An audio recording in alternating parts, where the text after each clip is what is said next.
Welcome to Season 4 of the Art of Teaching podcast. I'm Matthew Green and I'm so grateful that you joined me today. Before we get started, I just wanted to say a huge thank you to all of you that have subscribed, listened and reviewed the episodes. I really do appreciate you taking the time.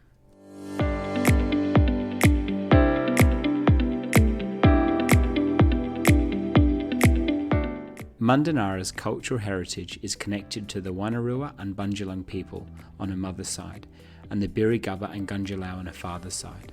She grew up in Redfern, New South Wales with her 8 sisters. Mundanara is on several committees and boards including, but not limited to, the Department of Aboriginal and Torres Strait Islander Business and Innovation Reference Committee, the Aboriginal and Islander Independent Community School, also known as the Murray School, and the Indigenous Education Research and Employment Committee. Mundanara is the Managing Director and co-founder of the Australian BlackCard Pty Ltd, which is a 100% Aboriginal owned and operated business and is certified with Supply Nation. Mundanara co-founded BlackCard with Dr Lilla Watson, who is a respected Aboriginal elder, artist, educator and long-time course developer. I was actually so nervous to release this episode because it's incredibly important. Mundanara is a powerhouse and she is a gift, and the work that she does has never been more important and more significant than it is now. Thank you for taking the time to listen to this powerful conversation.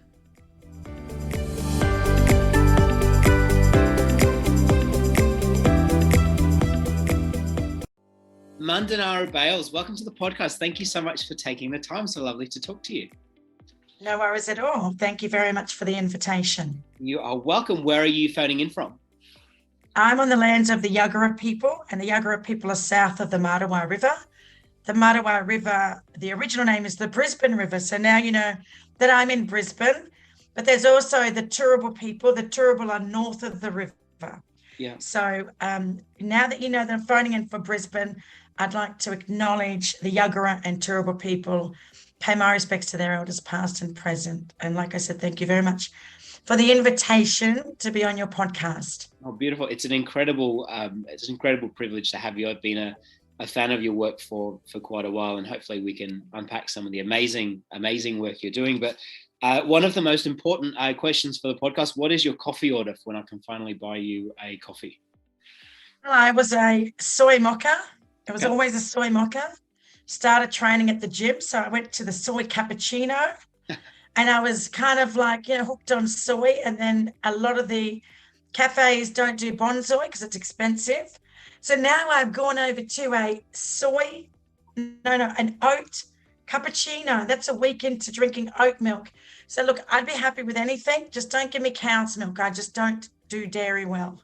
Okay, I'll add that to my spreadsheet of coffees for guests. So thank you so much.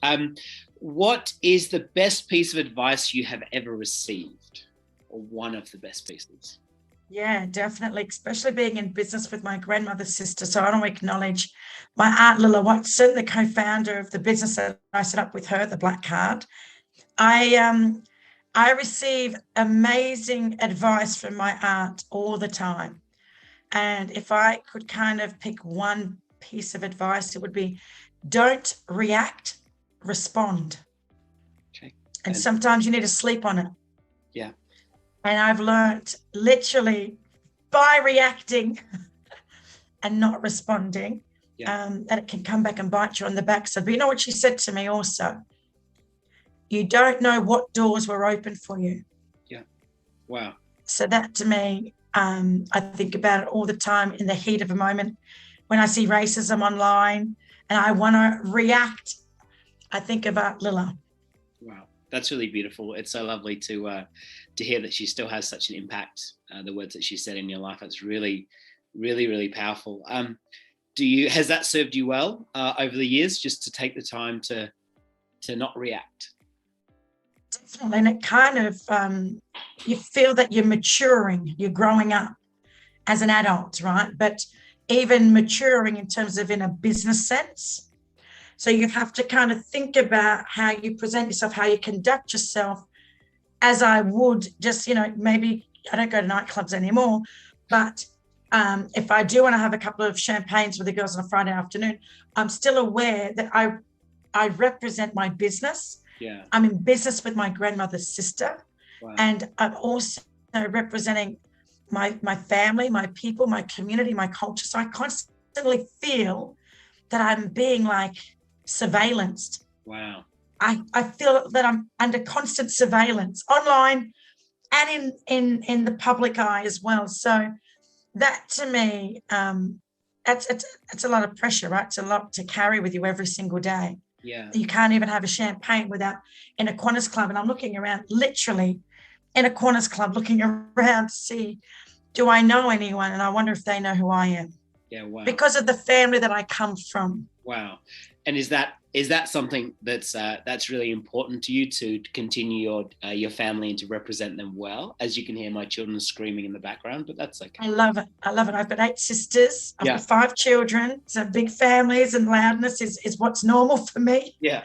I would say that my dad literally has inspired me to continue. And I don't want to say it's his legacy, because my grandmother, Maureen Watson, you'll have to Google her if you don't know. Yeah. My grandmother was an amazing storyteller, an amazing poet. She was an actress. She did one-woman shows all around the world. Amazing, right? Artist, activist, everything. So my grandmother she was the one that I would say, created this desire or the fire in our bellies that we have as Aboriginal people. Wow. So I would say that when I think of the big shoes, because my dad passed 4 years ago, I think they're big shoes to fill, and I don't even want to try and fill them. I want to kind of live my life, and I want to live on my terms. But when you come from a well-known family, it's really hard to say that I'm going to live my life on my terms. Yeah. So I would say that I constantly think about, am I doing the right thing? And I don't want to use the word proud, right? Would my dad be proud of me? My mum passed 21 years ago as well. And my mum raised 8 staunch, very proud, independent Black women, right? I come from a long line of Aboriginal women, especially on my mother's side. Wow. So I would say that even thinking about my mum and what she went through in this country. So I think about, am I doing my mum?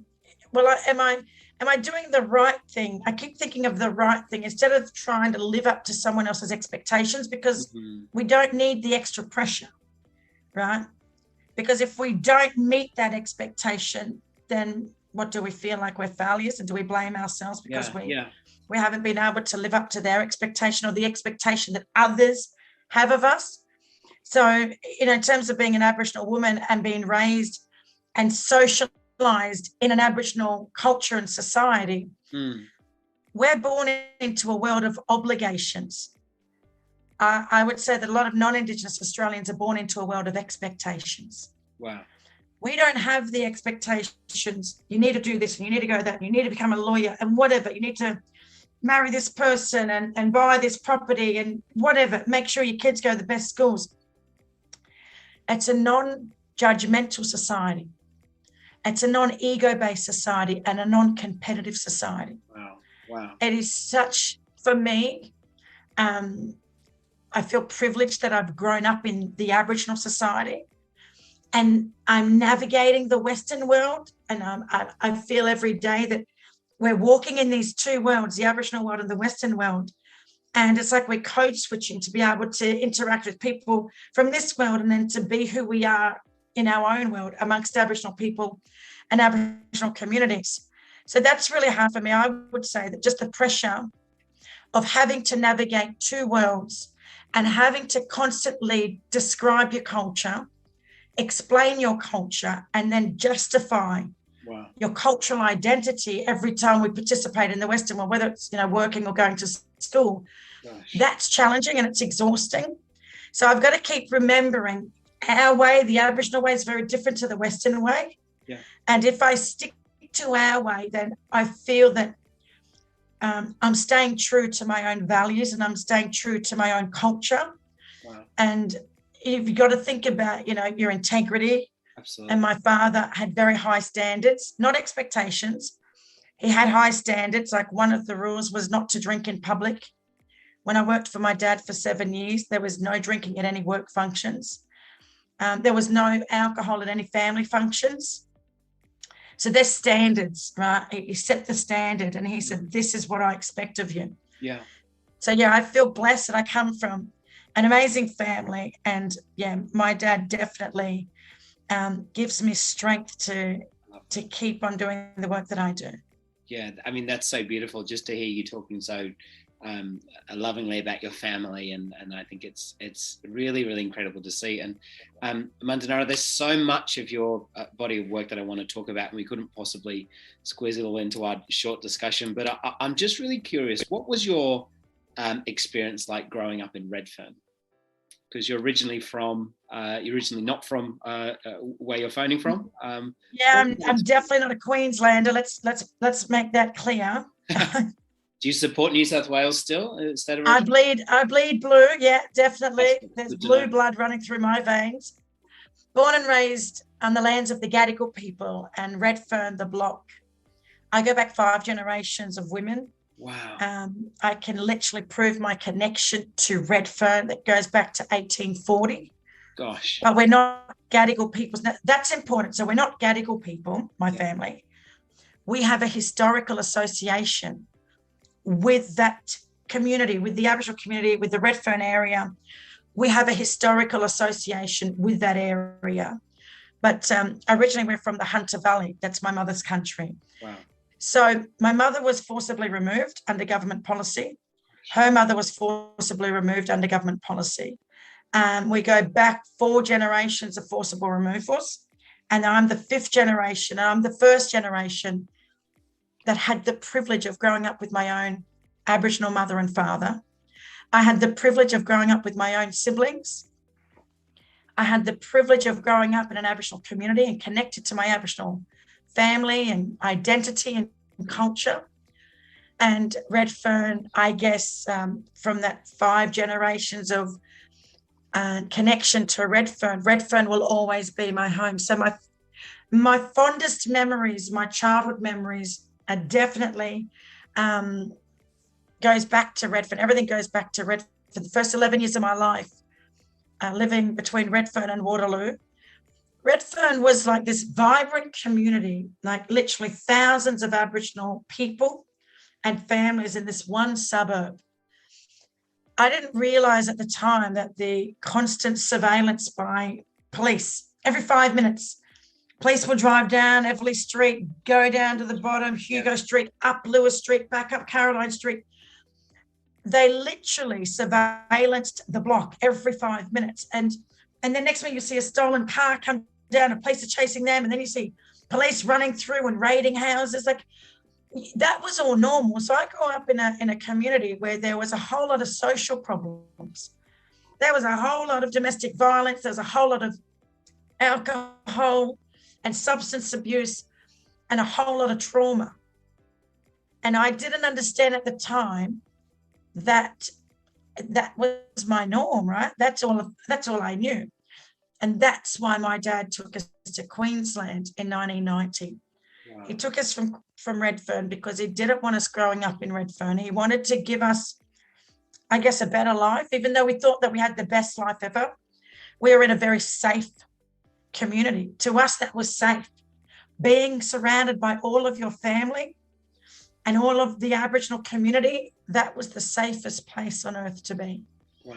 And when we left Redfern, I could tell you now, there was a lot of resentment to my dad, towards my dad, for taking us from the only home that we knew and the only community that we knew. And he brought us to Queensland. And now when I look back, my cousins always say to me, you know, they said it to me once and they've reminded me, they say that yous, in terms of our family in particular, yous were the lucky ones. Wow. Because Uncle Tiger took yous out of Redfern. And a lot of my cousins have never, ever left Redfern, ever. And so, yeah, those earlier memories of Redfern was, for me, family, community, and a sense of belonging. Yeah, wow. Like, everyone knew that you were Kathy Riley's daughter. You was Tiger Bayles' daughter. Wow. Everybody knew where you belonged, where you lived. You were safe. You could roam the streets until the sun went down. You never felt unsafe. But a lot of the things that were happening around us, I would say that, yeah, I saw some things that most people would never ever see, and a child should never witness or see or experience. And there's a lot of sad memories with Redfern as well. My mother had a heart attack 21 years ago on the block, and she was on holidays from Queensland, so she never came home from her holiday. Gosh. So to me, when I go back to Redfern, I think about the casket, you know, the hearse that drives the coffin. Yeah. So every time someone dies that's from Redfern, we do this lap. We call it the lap of honour. And everybody from Redfern, they tell you, make sure you do a lap of honour for me. So every funeral, right, we go to the church or wherever the service is held, and then everyone makes their way, like a huge congregation of cars, right? Everyone makes their way to the block, and it's like we're sending them off for their last time. So my mum died at 45, and as an Aboriginal woman, 20 years ago, her life expectancy was 55. My mum's little sister had a heart attack on the block. She was 30. And my uncle committed suicide at 44 on the same day my nan took her last breath. So we had a double funeral. So when I think about my early childhood memories, they are all happy. My later memories there are quite sad. So whenever I go back to Sydney, I drive kind of through Redfern to get to the city to check into my hotel. There's this huge kind of like this emotion that just kind of overwhelms me, where I'll just have a little cry in the car, have a little cry, get to my hotel, and then I like, all right, I'm here for business. So yeah. Wow, Mundanara, there's so much in that, and I think like I am both speechless and have goosebumps, because it's such a powerful story. I mean, one of the questions I did have to ask you, and it was a TEDx South Bank Women event, and it said, I come from a culture where most of you are increasing your life expectancy. This is not the case for my culture. When I watched that, I paused the video and I burst into tears, because I had never, I mean, as a dad, when I originally saw that, when I had just become a dad, that's just not my wish for my kids. My wish for my kids is that they would be better and stronger and more independent and more vibrant than I could ever be. But that's not always the case for your people. Would you mind spending a few moments talking about that? And I couldn't possibly do that justice, so I'd love to hear what you have to say about that. Well, I would say that, we make up 3% of the total Australian population. And when you break the 3% down, 50% of our population, the Indigenous population, are under the age of 25. And 40% of those are under the age of 15. So literally, we have a third of our population enrolled in school. A third of the Indigenous population are school children. So when you look at the other 1.5% that are on average over the age of 18, we make up 30% of the prison population. So then you've kind of got to take that percentage out of the 1.5% of the adult population, because they're sitting in prison. Like, who do we have left in terms of people like myself that can do the work that I do to kind of educate mainstream Australians about this country, the history of this country, and why Aboriginal people are in the situation or the position that we're in today in terms of life expectancy? Let's focus on life expectancy. So half the population are children, whereas in half of the mainstream Australian population are over the age of 55. For a white Australian female, your life expectancy is 92 in this country. An Aboriginal man in an Aboriginal community in New South Wales called Wilkenya, the median age is 39 years old. So what does that mean if you've got half the population, half of our society under the age of 15, basically? and people are barely reaching their 40th birthdays, 50th birthdays, if they're lucky. What that says is we've got a whole society of young people growing up without any grandparents. So my tiger Lily, the youngest of my 5, when I was speaking on a Zoom, delivering training the other day, she came in and she sat next to me. She just sat on my lap. And when I started talking about grandparents, she literally, and I'm on Zoom and I'm delivering training, you know what she said to me? She said, Mum, what is a grandparent? She has no concept of grandparent. And I'm delivering training, right? Like I think it was ANZ Bank or Combank. I'm in this corporate session. My daughter just comes into my office, sits on my lap, and as you do, you just keep going with the flow. And then bang, it was the session where I'm unpacking statistics and life expectancy in particular, and she's sitting on my lap and she's listening. And I didn't think she'd even understand what I'm talking about, that she'll just sit there and give me a cuddle. And she says to me, what is a grandparent? And I could see the whole screen of people, and half of them I could see were crying, right? And I stopped and I had this conversation with her in a live workshop. And I said, well, you know my dad, Poppy Tiger, who you're named after. You know your middle name, Catherine? That's my mum. That's your grandmother. And she says, I don't know her. And I said, no, you don't. You didn't get to meet her. She says, well, why didn't I get to meet her? And I'm like, literally, I'm delivering a workshop and I'm having a conversation that I've never had with my daughter before. It absolutely breaks my heart to talk about it, but it's something that most Australians take for granted. The fact that I don't have a mother or a father alive. So I'm an orphan, and I don't dwell on it because I'm not the only Aboriginal person that doesn't have parents alive at 38 years old. So that's common. It's not uncommon, it's common, it's normal. And it's normal not to have your grandparents alive. And if you did have grandparents, you didn't have them for long. But now I can see my children, I feel that they've been robbed of that. In that connection with our grandparents, I grew up with 2 grandmothers. I was lucky to have 2 grandmothers, my mum's mum and my dad's mum. And I had I think I was in my early 20s. Yeah, early 20s when the first grandmother died, and late 20s when the second grandmother died. So I would say that, it's hard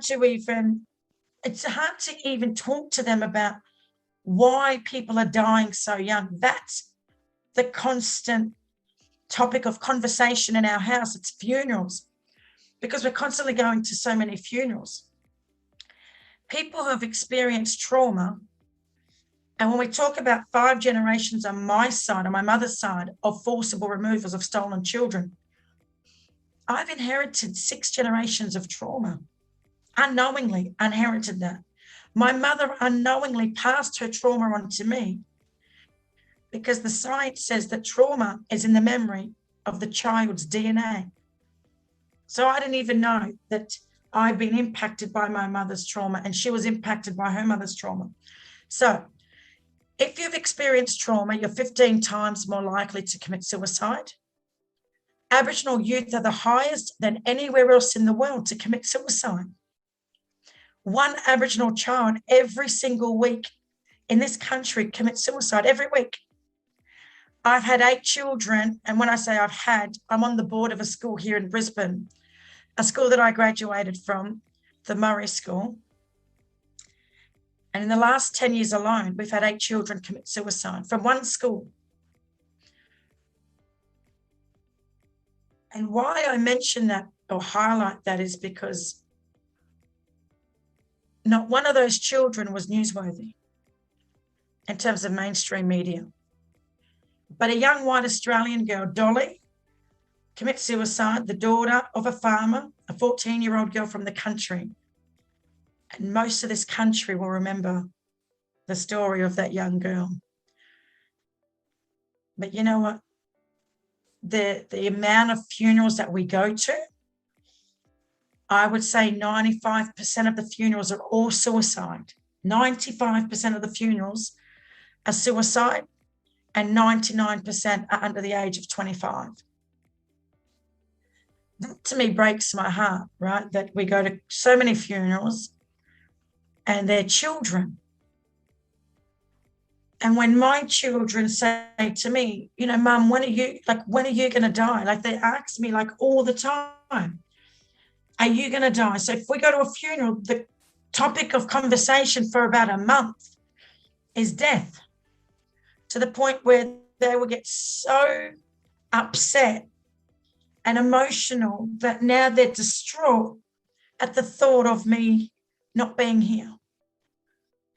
And like I can't even have those conversations because I get so emotional. I start thinking of my dad. I start thinking of my grandmothers. I start thinking of my mum. I start thinking of my mum's brother, my mum's sister, all the people I've buried that are very close to me. I keep thinking about them. So I don't like talking about funerals. We refer to it as sorry business. So when an Aboriginal person says they're sorry business, and that's why this person's not at work today, or these kids are not at school this week because of sorry business, the constant grief, loss, and trauma, to me, is what holds us back from reaching our full potential. And to me, I think if we could understand the impacts of colonialism, the impacts of past government policies, and then the impacts in terms of the trauma now that Aboriginal people are experiencing and dealing with, maybe we'd be able to figure out how we could best support that person or that individual. Wow. You know, in a workplace, in a school setting. Gosh. How do we support someone who is constantly experiencing so much trauma, so much grief and loss? Gosh, I'm getting emotional here. I couldn't imagine having that conversation with my kids, or my kids asking me that. And we were talking just before we hit record that my kids are the first Australian-born people in our family. My wife's South African, and I was born in England. And I remember sitting in a history lesson in Nottingham, which is a school that I went to in the United Kingdom, and we were learning about Australian history, and not once was Aboriginal culture mentioned. Not once.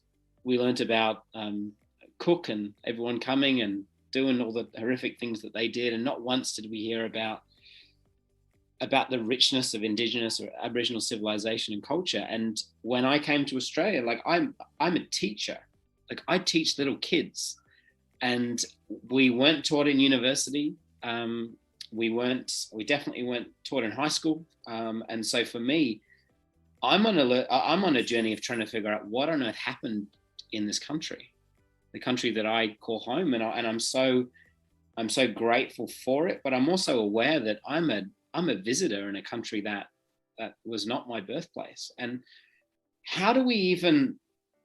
I'm speechless. Which, if you ask my wife, it does take a lot to get me there. But how on earth do we even, as a country, start to move forward? What do we tell our kids? What do we do? Because you can't deny what happened. No, we need to tell the kids. We need to tell our children. We need to tell them the truth. Yeah. Because the truth has been denied to the citizens of this country by past governments, right? I believe that is a huge disservice. It's a huge injustice to citizens of this country that they were denied the true history of this country. So truth-telling must be, like, it's fundamental in terms of trying to achieve reconciliation. Who are we reconciling with? What are we reconciling about? That's why a lot of mainstream Australians have the opinion, right, that they're not responsible for past people's actions or past governments' actions. How do they know that their families weren't part of the massacres, the murders, the slaughtering, the raping of women, the slavery, the fact that my nan worked on a farm, a cattle farm, cattle station in regional New South Wales. She was 10 years old and sent out to work by the New South Wales government. The fact that she was sent out to work at 10 and nobody was there to protect her when she was abused, that nobody was there I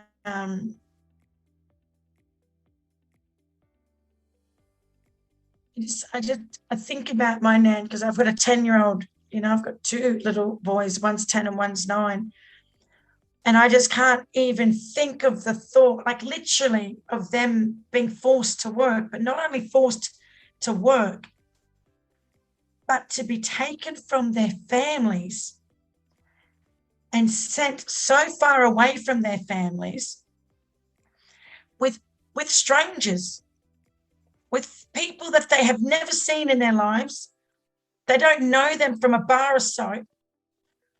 And all of a sudden, they're meant to, my nan said that she went to Cootamundra Girls' Home and then she was sent to Bomaderry Girls' Home in New South Wales, and she'd done her domestic training.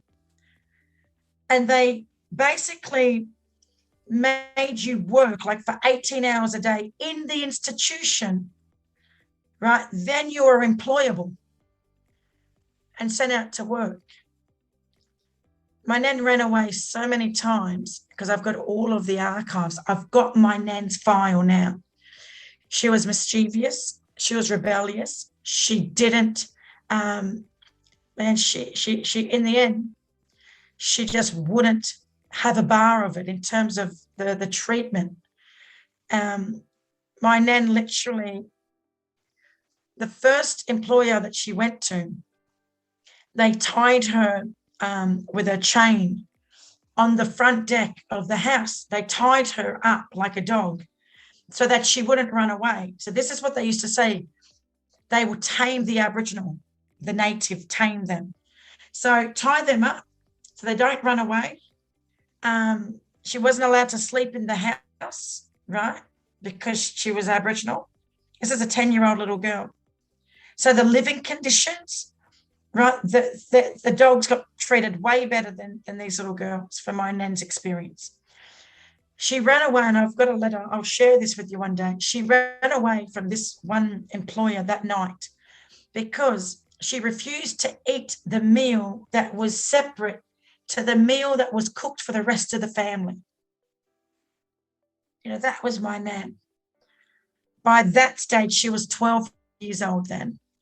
And she kept running away until she just became an absolute pain in their backsides. So the authorities in New South Wales, I think she was like 18, and they had enough of her. So they deleted her. So she was literally not in the system anymore. So if a police officer pulled her up in Sydney, she wasn't an escapee. Every Aboriginal child that was part of the stolen generation was immediately given a criminal history. They were actually labelled inmates. My nan was an inmate. So my nan basically said that she ran away so many times, and finally she was a free woman. And she assumed the identity of an Indian woman. And as an Indian woman, she got to work where she wanted to work. She got her money in her own bank account. She had never had money from all of the work that she had done as a domestic. She never received a cent. So she got to drink at the pub with her girlfriends after work. As a black person in the 1940s in Sydney, there were segregation laws back then, right? So as an Indian woman, she was accepted in society. She got to marry my mum's dad, an Irishman. So she married freely, lived freely, worked freely. And she got to keep her children. So my nan did what she had to do to survive. And at the cost of cutting all connections to her family. So that moment she denied her Aboriginality, and she denied her Aboriginality until she died. Being Aboriginal was like a dirty word. You never mentioned it to her. So she got to keep her children until a knock on the door, Matt. And my uncle, who passed 2 years ago, he said to me, he said, I still remember the day that they knocked on the door. So knock, knock, knock on the door. He answers the door. My nan comes up to the door. He was the eldest of 5 children, and he said he was about 10 or 12 years old. And the exact words of the authorities was, Patsy, we've caught up with you. Because remember, she was under the legislation where every aspect of her life was controlled by the state. And then she disappeared. She flew under the radar, married, worked, raised her children. And then the knock on the door. So someone dobbed her in. The authorities found out that she was the same Patsy Miller. And my nan's response to them when they said, you know why we're here? She said, can I please come and say goodbye?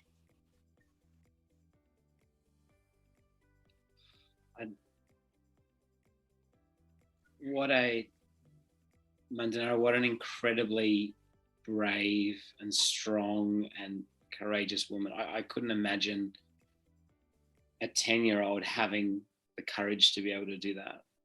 And my nan asked if she could come and say goodbye to her children, knowing that what she experienced, they were probably going to experience the same abuse, and knowing that she can't protect them. They actually let her go with her. She jumped in the car with her kids.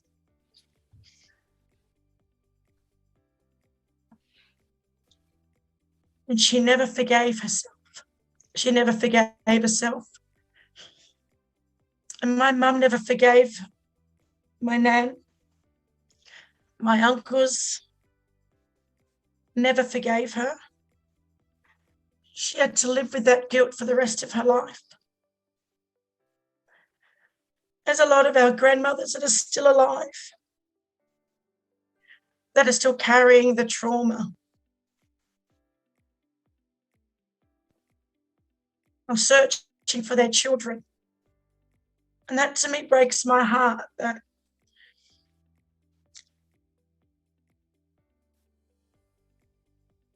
the majority of this country, mainstream Australians, have no idea what we have been through and what we continue to go through as Aboriginal people in 2021. The impact of my mother being taken from her mother, I feel the pain every single day. I think about it, the fact that I don't have my mother alive. And I think about it even more so because I am a mother. And the thought that my children can be taken from me still today. Don't be fooled. The stolen generations haven't ended. There's no policy in place, but there's over 100,000 Aboriginal children living in out-of-home care in this country in 2021. There's a lot of mothers missing from their families because they're sitting in prison. Right? The fact that in WA, we are the most incarcerated people on the planet, literally the most incarcerated people on earth. There's been a 248% increase of Aboriginal women alone being locked up since 1991. 80% of those women are mothers or carers of children. In Western Australia, a lot of the prisoners, a lot of our people, Aboriginal people that are sitting in prison, are sitting in prison due to unpaid fines. Not because they're criminals. Their children are taken from them because they're sitting in prison paying off a fine because they don't have the financial means that most Australians do to pay a fine. 1 in 10 Indigenous people are financially secure. 1 in 10. So there's a whole lot of misconceptions, misunderstandings when it comes to Aboriginal people and Aboriginal society. And I believe that if we could set the record straight once and for all through a formal truth-telling commission, just like in South Africa, but we want truth and justice. South Africa went for truth and reconciliation. We want truth and we want justice. And then reconciliation, in my opinion, will sort itself out if we get the first two right. We want reparations as well. We do. We want reparations. And if we get compensation, well, that's a bonus. But at the Truth Commission in Victoria in 2022, I'm really excited to see what comes out of this for the first in Australia's history, the first time ever, hopefully, white Australian families will come to the Truth Commission and share their family history and how they have benefited from the dispossession of our lands. They've benefited.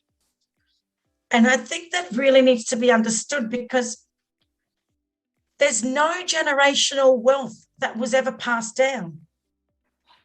The wealth was created, literally. My nan worked her butt off. Yeah. She had no choice. Her mother worked her whole life. My great-great-grandmother worked her entire life and was not paid 1 cent. So they couldn't buy any property, right? Because up until 1972, we were still flora and fauna.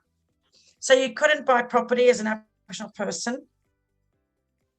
Albert Namatjira, the first Aboriginal person in the 1950s to be granted partial citizenship, a famous artist, he was only granted partial citizenship so the Australian government could tax the sale of his artwork. But he was denied the right to buy property.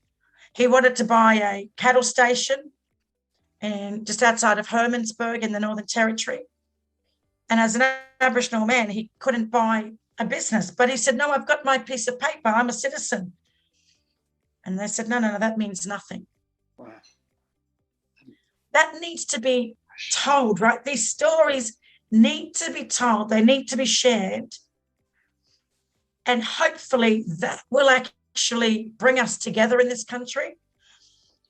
We hopefully will become a more unified or united country. But there's a whole lot of healing that needs to happen. You know what I mean? There's a whole lot of unresolved business in this country in terms of the history of this country. The fact that my ancestors, they survived the invasion of this country. Basically, Holocaust survivors, literally. The treatment of Aboriginal people on those reserves, the reservations, the reserves and the missions were no different to the treatment of people in those concentration camps, literally. So how do we literally get to a point where we can own our history in this country instead of the continuous denial of our history? You know, like Governor Lachlan Macquarie, let's start with this. Governor Lachlan Macquarie in 1816, the first governor of New South Wales, his orders to his soldiers, and I quote, to capture the natives and to make them prisoners of war. And if they are to resist, to shoot them, and then to hang their bodies near where they fall in the most conspicuous places, as to strike terror into the hearts of the surviving natives. That was in 1816. Macquarie's got a bank, a university named after him. Port Macquarie, Lake Macquarie, Macquarie Fields. He was a mass murderer. That's a man that we hold in high regard in Australia, the first governor. He was called for on Kalkadoon country in Mount Isa in Queensland. They called for Lachlan Macquarie and his soldiers to come up to Queensland And overnight, Lachlan Macquarie wiped out the Kalkadoon men. Overnight. The history of Battle Mountain. Like, how did Townsville get its name? After a slave owner, Robert Townsend. The fact that there are murdering creeks, there's 17 murdering creeks in Australia. I live 20 minutes down the road, literally outside of Noosa in Queensland on the Sunshine Coast, is Murdering Creek. As you drive up the main highway, you will see Murdering Creek Road. On the Gold Coast, at the back of Burleigh Heads, you've got Blackshoot Creek. It's a massacre site. In Coffs Harbour, you've got Red Rock. That's a massacre site. At Mount Cootha, here in Brisbane, you've got Slaughter Falls. It's a massacre site. How on earth does that make you feel when you see universities named after Governor Macquarie, when you see creeks named after these horrific atrocities? Does that make you feel optimistic that we're making progress, or does it make you feel angry, or how? Like, I wouldn't know what to do with that. It could, because for me, if I saw that, it would be as if my people are getting mocked. It's hard. Yeah, it's literally really hard to even process that the violence that they endured. But it's celebrated by being named after them. Like, yeah, there was nearly complete genocide in this country. There was a policy to wipe us out. There was a policy to wipe us out, to exterminate us, right? Literally. It makes me sad that the continuous denial of the horrific history of this country. People just want to sweep it under the carpet and say, you know what, that happened 200 years ago. I don't care how long ago it happened. The fact that we celebrate Anzac Day, the fact that we just celebrated 100 years of Gallipoli.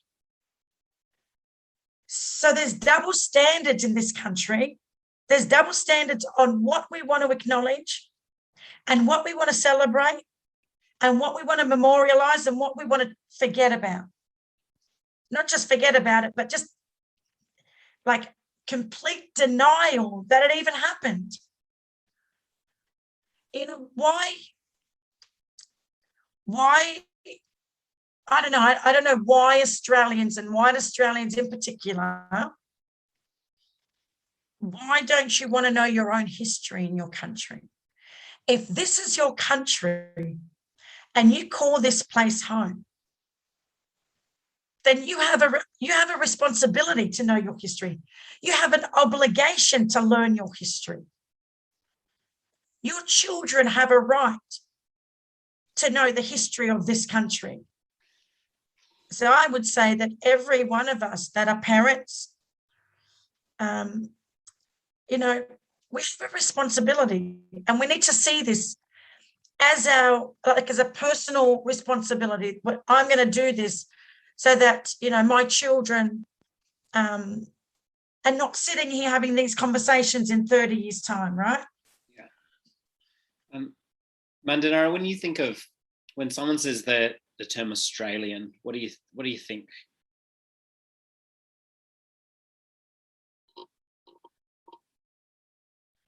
Yeah, I don't identify as Australian. Yeah. I was at the flag, you know, the Olympic Games opening night, and Paddy Mills, a very proud Indigenous man that plays in the NBA. He was our flag bearer, right? I'm sitting at the house of Paddy Mills's family, his mum and dad, Uncle Benny and Auntie Yvonne, with his wife Alyssa, right? I'm with them, with my family. And Channel 7 are there capturing this moment because it's a moment in history, right? There's an Indigenous man leading the Australian team out at the Olympics, probably the first in our history, right? Anyways, I'm sitting there, Channel 7, Channel 9, and the green and gold, it's all decorated, and a jar of little flags, Aussie flags, came around. But I'm watching the big screen TV, and as I grabbed the jar and I looked, and I was like, what the heck? My husband laughed and the other black fellas in the room started laughing. And I was like, oh, get that away from me. But the look of my face was priceless. I didn't see it, but I could only imagine. The flag just reminds me of the invasion of this country. That flag reminds me of the violence that my people endured. So it doesn't sit right with me, that flag, because it was under that flag that they did what they did to my people. And to me, I guess I've never, ever been accepted. I don't feel like I'm accepted in this country. I don't feel like I'm part of this country. A lot of Aboriginal people describe the feeling of like being a refugee within our own country. And that's so crazy, because if anyone has right to identify with this wonderful, diverse land, it would be you and your people. But it's shocking. We can definitely prove that we've been here for at least 140,000 years, right? The oldest continuous surviving culture in world history. Wow. And I celebrate that. I love the fact that I belong to the oldest living culture in world history. That to me fills my heart with a lot of joy. I love it. But I'm raising children now on the Sunshine Coast. And one of the rules is that I'm not to wear any red, black and yellow when I pick them up from school. I'm not to wear anything that kind of gives us up that we're an Aboriginal family.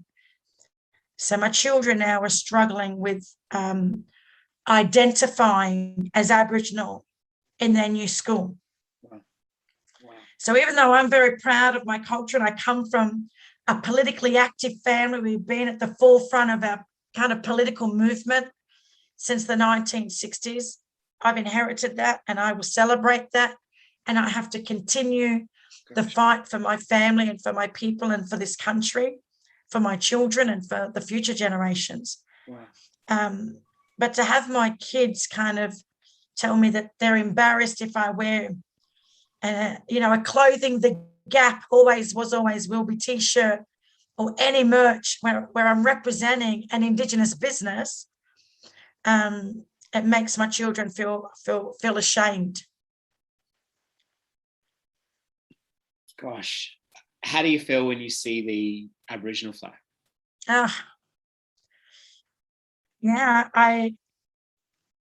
It's a flag that makes me feel that I do belong in this country. It makes me feel proud that I belong to the oldest living race in world history. Like that flag symbolizes a lot for me. It symbolizes strength. It symbolizes resilience. And also this love that we have for our country, the love that we have for our community, our families, the love that we have for our culture. That flag means a lot to me. And I just don't wear, I have to respect my children and not wear anything Aboriginal when I pick them up from school. So maybe I just don't pick them up anymore. Because to me, I'm not living my truths. And my dad would be rolling in his grave if he knew that I was thinking twice about whether or not I should have my Aboriginal earrings on today, or whether, the fact that I feel, like I make people uncomfortable when I wear anything Aboriginal. I feel it, don't you worry. I feel it. And my children feel it. And that's why they've, told me, gosh, don't wear that when you pick us up. Oh, wow.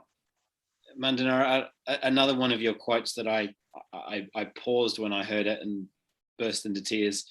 I didn't know someone could cry so much in such a short TED talk. So thank you for that.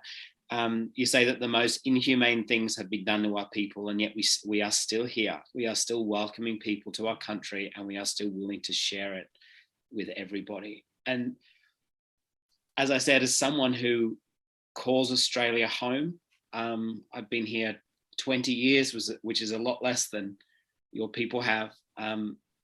Every single person that I've spoken to, every single Aboriginal person has been so kind and so generous and so welcoming to this incredible country. And I don't know how you do it, because I would be seething and angry and wanting to fight and and I'm sure you do, but there's so many people that have been through the atrocities that you have, but for some reason you seem to be different, and you seem to be passionate about making a difference. And how on earth do you do it? How do you keep going? How do you keep the fight? How do you not become, respectfully, one of those statistics that you talked about before?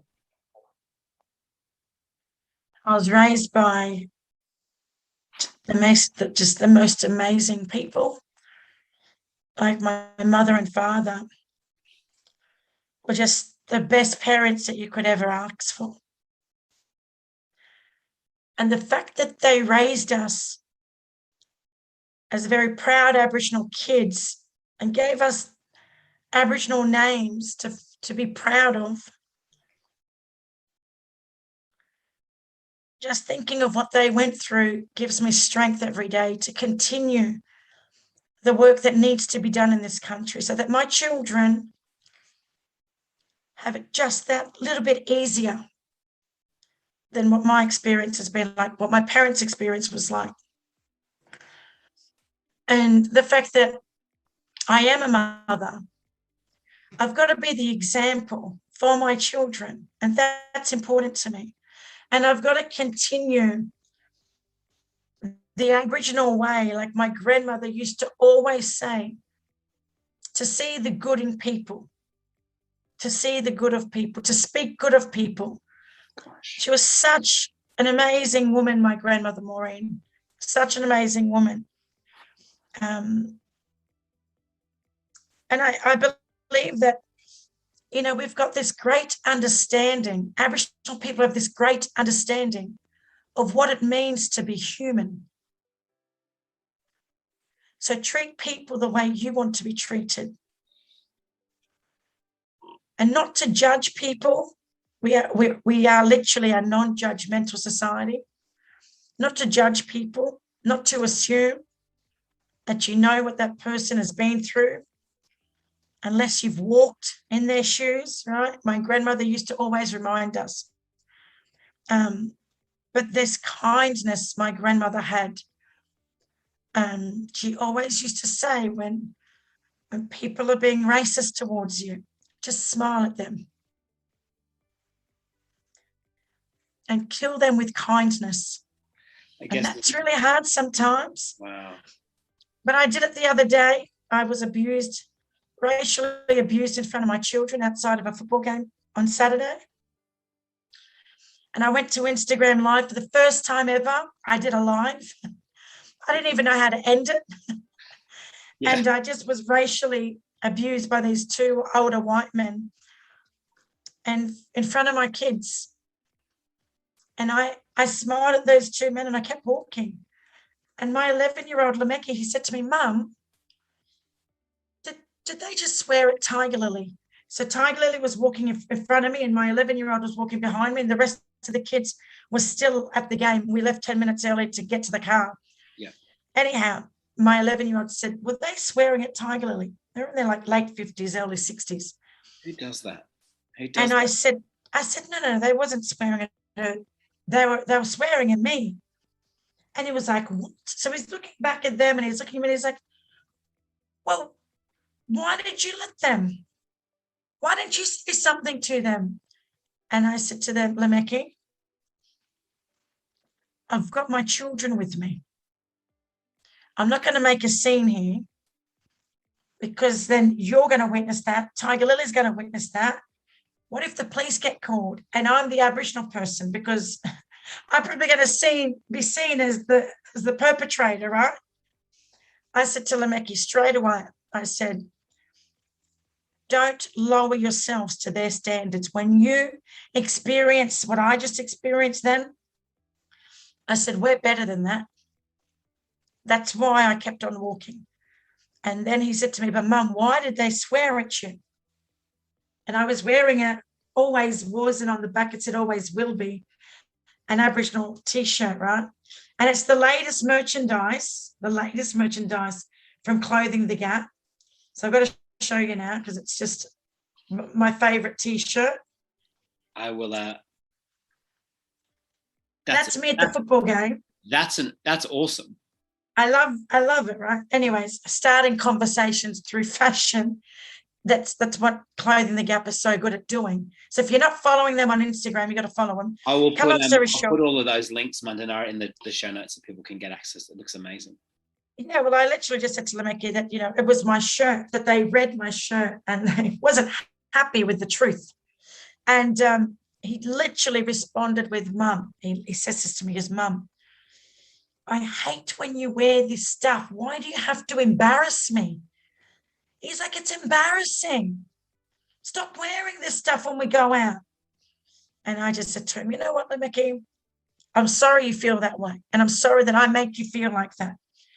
I said, but it shouldn't be like this. I should be able to wear my colours proudly without being abused in the street.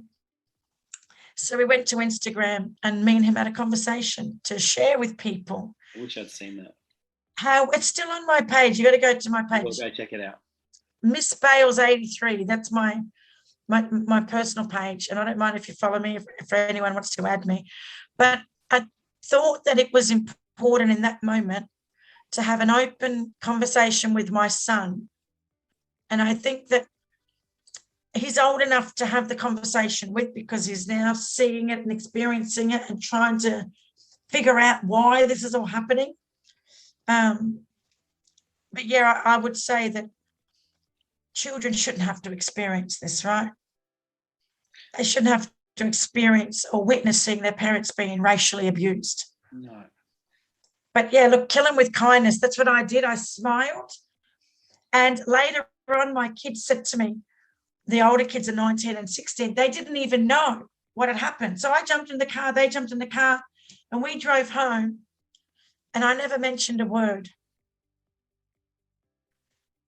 because I didn't want it to wreck the family time that we had together at the Rabbitohs game. It's the first Rabbitohs game we've been to as a family, all 7 of us, in like 3 years.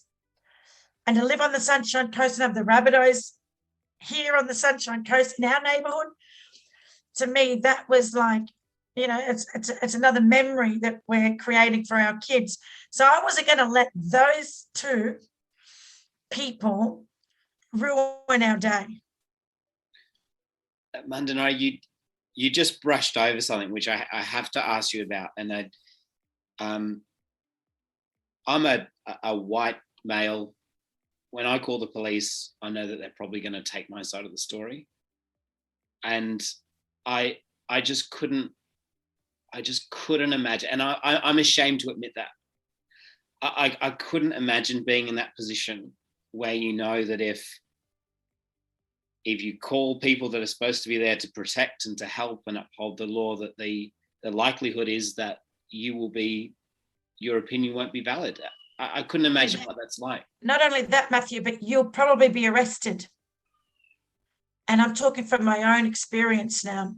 I was in a taxi with 2 of my friends, right? In a taxi, currently leaving a nightclub, but I'd been in that cab line for like hours and hours, and it's like 20 years ago. Jumped in the taxi, started having this conversation. The taxi driver was a visitor to this country. He wasn't European. He was another ethnicity. Anyhow, when he got the gist that we were Aboriginal, he stopped the car and tried to kick us out. And I said to him, no. We just lined up 2 hours. You're going to take us home. And he goes, no, I'm not. Get out of the taxi and you need to pay me. I said, we're not getting out of your taxi because now this is discriminating. You are discriminating against us because we're Aboriginal. I said, drive me to the police station in Adelaide Street in Brisbane. Drive me to the police station. I am now going to lodge a complaint against you. He drove me to the police station. I go, it's just 5 a.m., right? I click on the buzzer. No one's coming down. It's a big headquarters. He waves down a police car passing. He waves them down and he says to them, my money has just been stolen. My mobile phone has just been stolen by her. Points to me. And I turn around and I said, I didn't steal your phone. I haven't stolen your money. Check me. I said, I asked you to drive me to the police station. And all of a sudden, within about 5 minutes now, there's 5 or 6 police cars. They're all men, not one female. They're all there now. And literally, I'm surrounded by all these men. And he said to me, she has stolen my money. The other 2 passengers are in the back of the taxi. They stayed in the cab and I walked to press the buzzer to get the police. Now I'm on the road and all of a sudden this police officer says to me, you're under arrest. And I said, no, I'm not. I said, you cannot prove that I have done anything. Where's your proof? Anyways, now I'm being manhandled by about 6 policemen, literally. And I'm like fighting them off because I can't believe that I'm like literally being handcuffed. Then they literally threw me to the ground. I'm face down into the ground with like 6 men on top of me. I've got my hands behind my back, so I'm now handcuffed. And they pick me up by my arms. They pick me up and literally threw me head into the paddy wagon, threw me. And all I remember, and I had definitely been drinking, right? All I would remember is when they slammed the door, my legs were still hanging out. So they slammed the door on my ankle. And I remember screaming out like I swore. I screamed out the F word. So I was charged with offensive language. And I was like, but I didn't swear first. I swore when I was arrested. I was charged with contravened direction because I wasn't cooperating. I was charged with being a public nuisance because I had now started to, create a bit of a scene in public. I was charged with public drunkenness, right? But I was the victim that had been discriminated against. And now I'm in the watch house. So, Matthew, I've got 6 mug shots in the Brisbane watch house. 6. And every time I've applied for a job, as soon as I see the criminal history, have you ever been convicted? I immediately, I decide in that moment that's not the job for me. Because I've got to disclose a criminal history that is not a true representation of who I am. So 6 times I've been arrested for being drunk in public, offensive language, public nuisance, contravened direction. It's the same charges. So it looks like I can't handle my alcohol. It looks like that I'm a repeat criminal, a repetitive offender, because I've been to the watch house so many times. But not once, is racial profiling been part of the conversation of while I've been arrested. I've been targeted so many times, literally driving a car with an Aboriginal flag sticker on it. You will get pulled over if you do. You try it. I am not kidding. Do a social experiment. Have the Aboriginal flag as a sticker on the back of your car, and you tell me in 1 month how many times that you were pulled over by the police. Literally just the sticker on your car alone. Wow. Will have you pulled over, and that once you're pulled over, right, if you literally talk back or in a smart, sarcastic way, you'll find yourself arrested within seconds, because that's been my experience. I don't want to cooperate. I'm not under suspicion. I haven't broken the law. Why do I have to give you my name and my address and my date of birth? Mm. That has found me in trouble with the law. Wow. Mundanara, I can't even begin to imagine, like I said, as someone who has never experienced no one has ever told me I can't do anything because of the way I look, because of what I believe, because of where I'm from. Far from it. I think embarrassingly doors have been opened to me because of who I am, where I'm from, what I look like, the color of my skin. But I think these conversations are so important, and I'm so grateful that I'm so grateful for your honesty and your transparency, and it's such a great, what you are doing is such a great testimony to Indigenous people, that we don't have to be, we're not a victim of what has happened to us, but yet you're strong, you're powerful, you're courageous. And so I'm so grateful for what you are doing, and I'm so embarrassed how little I know about this incredible country, which I now call home. And what are some of the things that, and there are so many, we'll have to do a round 2 or something, because I have scribbled all over this piece of paper in front of me. But what are some of the things that you are, and I'm conscious of your time as well, what are some of the things that you're doing with BlackCard, with Black Magic Woman, and the incredible things that you're doing to really try and champion Aboriginal people? What are some of the projects that you're doing at the moment? Yeah, well, I guess BlackCard is like my main calling, right? BlackCard gives me the freedom to work on other projects. I sit on 5 boards as well, so I contribute a lot of volunteering in my community. But BlackCard gives me the freedom to then volunteer and give back to my community.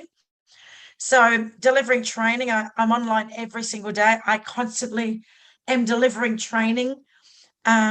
So I would say that the more education that we can, give to anybody and everybody, whether they're Australian or not, that wants to learn about the oldest living culture in world history, how we actually ran an entire country for tens of thousands of years without the need for armies, without the need for prisons, without the need for police, and we never invaded our neighbours. So how did we have an efficient, sustainable society that lasted us eons of time? Wow. That's my passion. So I turn up every day to share all of the knowledge that comes directly from this land, that has been the success of not our survival, because it's like we survived colonialism, and we survived the massacres, and we survived the assimilation and stolen generation policies. So I don't want to talk about how we survived, how we thrived in this country, how we lived through 2 ice ages.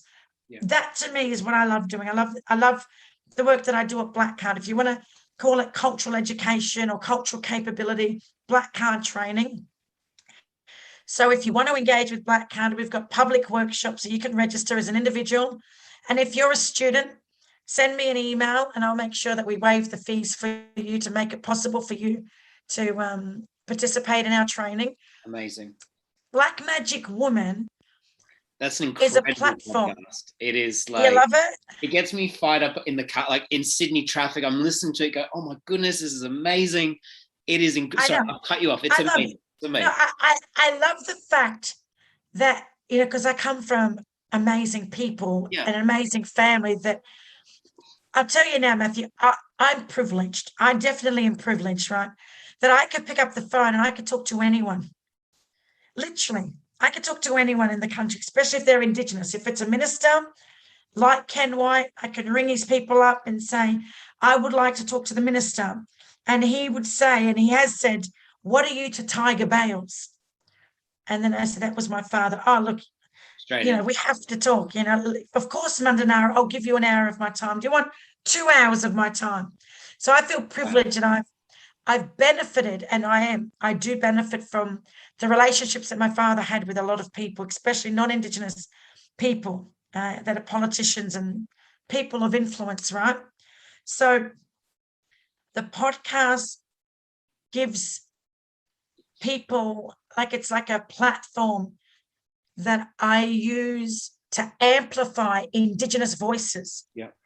That I get to bring Aboriginal people to you, into your homes, into your cars, to share their stories, whether they're in business or whether they've achieved anything, it doesn't matter. Their stories are worthy. And I want to make sure that anyone that I talk to, where I go, oh my God, I need to have you on my podcast. So the podcast for me is amazing. That is like my escape from BlackCard, because BlackCard is exhausting, right? It's like every day I turn up and I feel emotional, and I feel like I've got this, I feel a lot of pressure in this sense, like a huge kind of responsibility to do the heavy lifting. I just feel that, and I don't want to feel that every day. It kind of weighs me down.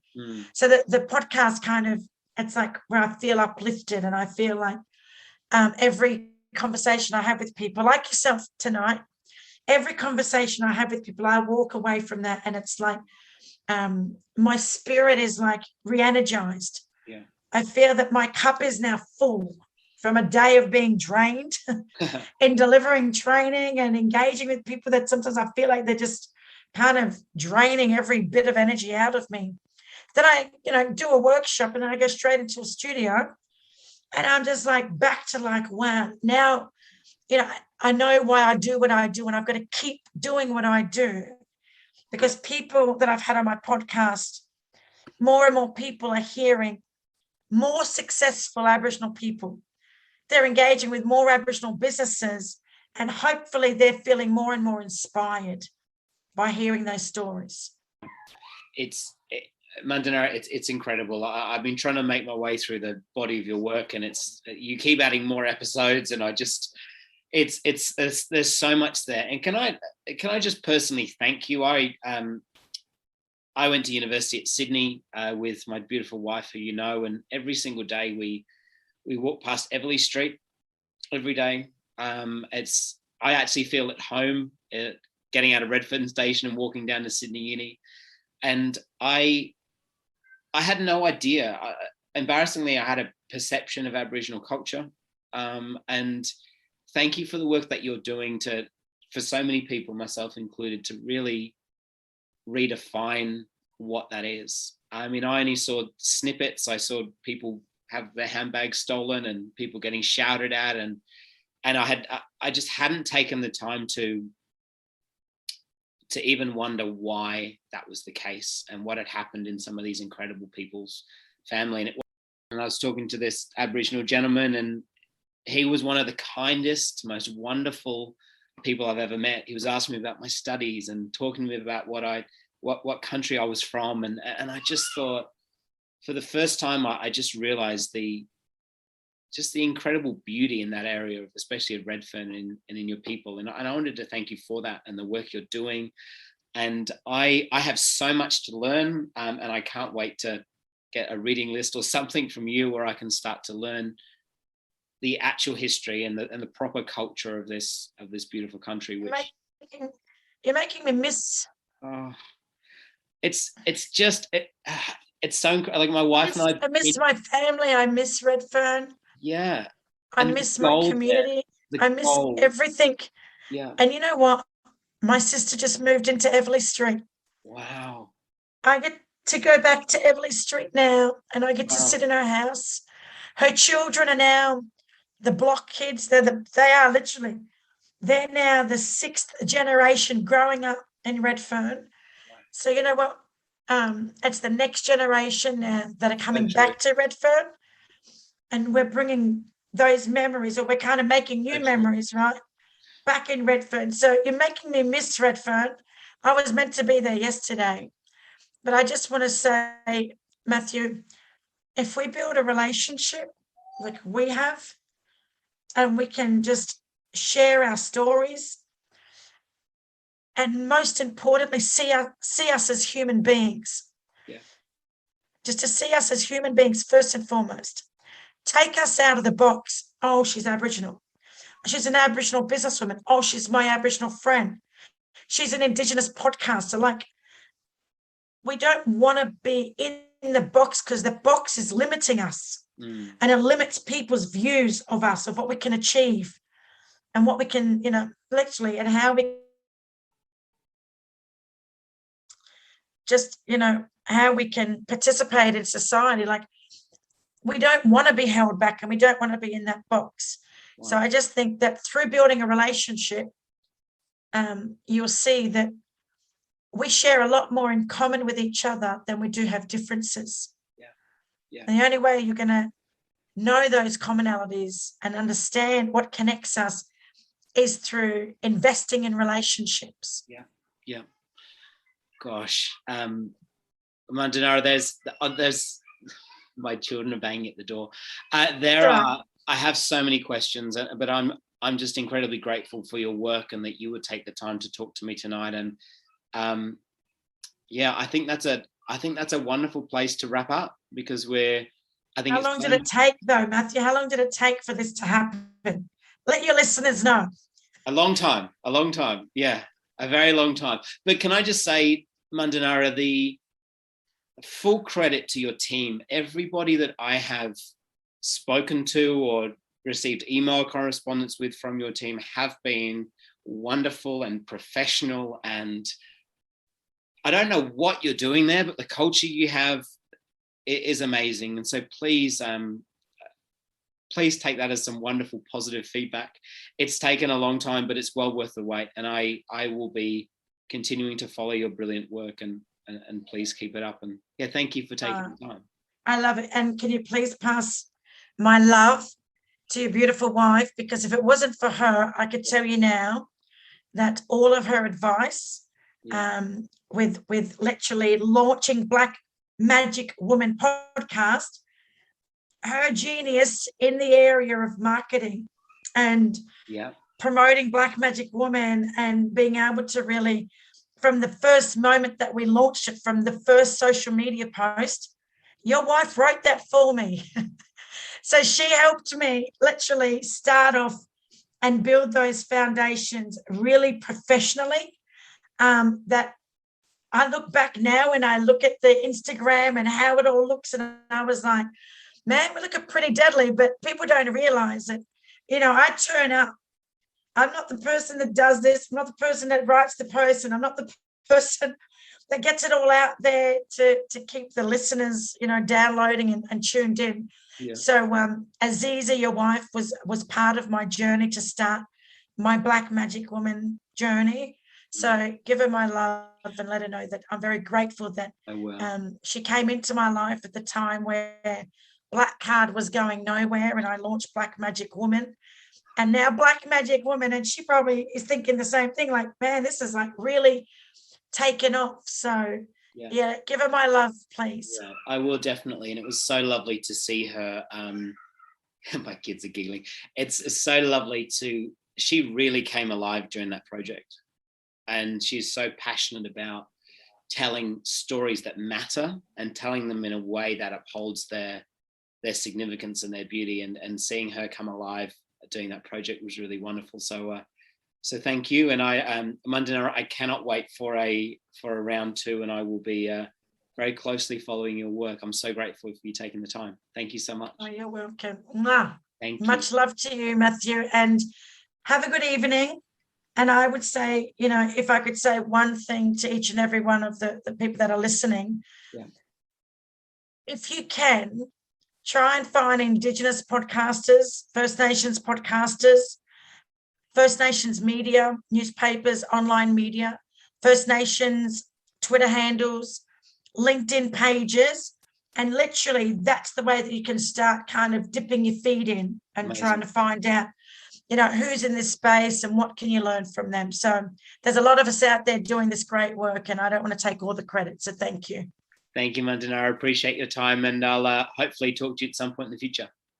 No worries. Take care.